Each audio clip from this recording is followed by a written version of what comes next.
Assalamualaikum warahmatullahi wabarakatuh. Pada video kali ini kita akan membahas tentang rumus kimia, baik rumus kimia unsur maupun untuk senyawa kimia.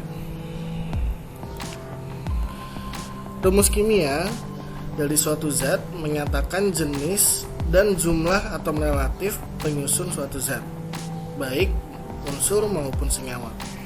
Rumus kimia dapat berbentuk rumus molekul dan juga rumus empiris.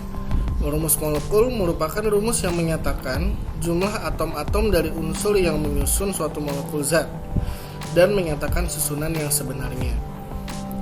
Sedangkan rumus empiris merupakan rumus yang menyatakan perbandingan paling sederhana jumlah atom unsur yang menyusun suatu zat. Secara mudahnya, rumus molekul adalah rumus sebenarnya dari suatu zat apabila zat tersebut berbentuk molekul. Sedangkan rumus empiris merupakan rumus penyederhanaan dari rumus molekul ataupun rumus penyederhanaan apabila suatu zat berbentuk kristal. Untuk rumus kimia unsur, pada umumnya rumus kimia unsur dituliskan sesuai dengan lambang unsurnya. Namun, ada beberapa unsur yang kita tuliskan rumus kimianya menggunakan indeks. Hal ini dikarenakan ada beberapa unsur yang di alam berbentuk molekul dalam bentuk diatomik ataupun poliatomik. Di antara 118 unsur yang sudah ditemukan, setidaknya ada 9 unsur yang berbentuk molekul. Di antaranya ada 7 gas yang berbentuk molekul diatomik dan 2 padatan yang berbentuk molekul poliatomik. Gas yang berbentuk diatomik ada hidrogen, sehingga kita tuliskan rumus kimianya H2, nitrogen N2, oksigen O2, fluorin F2, klorin Cl2, bromin Br2, dan iodin I2. Bromin pada suhu ruang sebenarnya berbentuk cair, namun dikenal juga bromin dalam bentuk gas. Yang berbentuk diatomik adalah bentuk gasnya. Begitu juga dengan iodin. Dalam suhu ruang dia sebenarnya berbentuk padat, namun apabila berbentuk gas maka dia akan berbentuk molekul diatomik. Sedangkan untuk molekul yang berbentuk poliatomik adalah fosfor dengan rumus P4, artinya ada 4 atom fosfor yang berikatan, dan juga unsur belerang dengan rumus kimia S8. Sisanya dituliskan sama dengan lambang unsurnya. Dalam hal ini dapat dibagi menjadi 2 kondisi. Kondisi yang pertama karena memang unsur tersebut berbentuk atom tunggal atau monoatomik. Untuk unsur-unsur dengan atom tunggal merupakan unsur gas mulia atau unsur yang berada pada golongan 18. Unsur-unsur tersebut merupakan helium yang dituliskan sama dengan lambang unsurnya He, neon Ne, argon Ar, kripton Kr, dan xenon Xe. Kelima unsur ini merupakan unsur gas mulia yang di alam gasnya berbentuk monoatomik, sehingga kalaupun kita tuliskan indeksnya adalah 1. Karena 1 tidak dituliskan sebagai indeks, maka langsung dituliskan sama seperti lambang unsurnya. Sisanya pada umumnya unsur-unsur berbentuk padat dan merupakan unsur yang tersusun atas atom yang bertumpuk. Contohnya adalah karbon, besi, natrium, dan aluminium. Keempat unsur ini di alam berbentuk padat dan merupakan susunan dari atom yang bertumpuk, sehingga dituliskan cukup dengan lambang unsurnya. Contohnya karbon kita tuliskan rumus kimianya sebagai C, besi sebagai Fe, natrium sebagai Na, dan aluminium sebagai Al. Selanjutnya untuk rumus kimia senyawa ionik. Kita sudah tahu bahwa senyawa ionik adalah senyawa yang dibentuk antara unsur logam dengan unsur non-logam. Nah, untuk senyawa ionik tidak memiliki rumus molekul Kenapa? Karena senyawa ionik tidak berbentuk molekul, melainkan dia berbentuknya kristal. Sehingga senyawa ionik ini tidak memiliki rumus molekul. Rumus yang dimiliki oleh senyawa ionik adalah rumus empiris, di mana dalam kristal yang dibentuk dari senyawa ionik terdapat satu kisi kristal.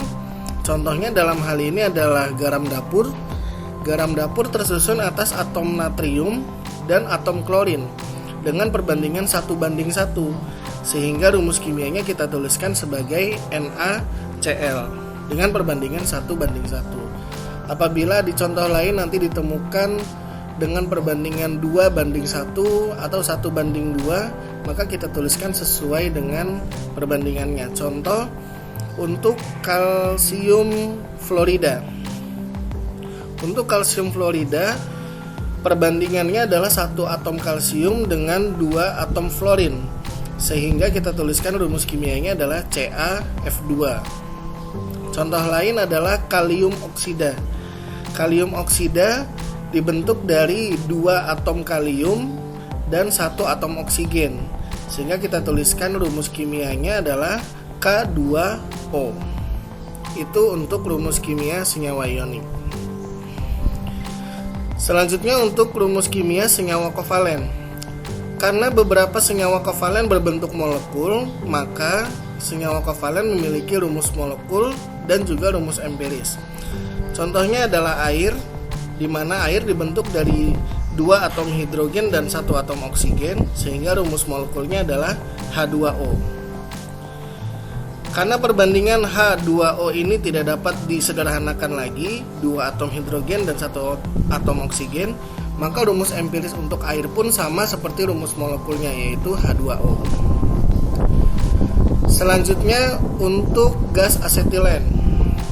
Gas asetilen dibentuk dari 2 atom C dan 2 atom H, sehingga kita tuliskan rumus molekulnya adalah C2H2. Karena perbandingan antara atom C dengan atom H-nya sama, yaitu 1:1, maka kita tuliskan rumus empiris dari gas asetilen adalah CH. Contoh yang selanjutnya adalah molekul benzena.